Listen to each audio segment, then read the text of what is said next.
There are many different ways you can dye up yarn to create a gradient or asymmetric effect.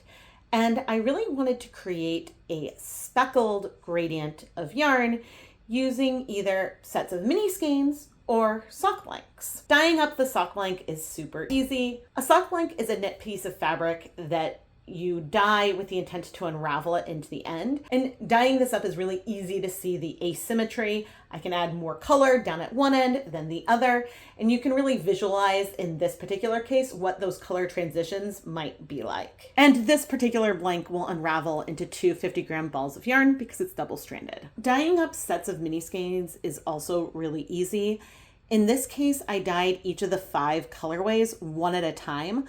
But if I was only going to dye up 100 grams of this yarn, I would probably have the 5 minis laid out on my counter and then increase the colors and the speckles, creating a gradient similar to how I dyed this on a blank. Now, because the speckles are so random, the similarities between these mini skeins and the sock blank are a lot closer than some other blanks versus mini skeins I've talked about in the past. And that's because by nature of the speckles, those colors happen really randomly. And so as you transition from one mini skein to the next, if you alternate rounds, you can blend those colors together a little bit, making that transition feel a little bit less striped and feeling more random overall. Similar to how the colors feel a bit more blended in that sock blank. Now with the mini skeins, you can control where your color transitions take place. With the sock blank, even though you have your matched 50-gram balls of yarn, you have less control. Those color changes happen as they are dyed.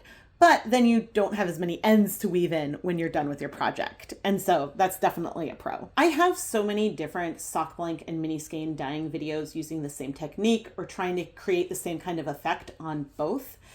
And I feel like I need to figure out how to organize all of this information to include it in one video, because sometimes it can make a big difference if you're using individual mini skeins or a sock blank.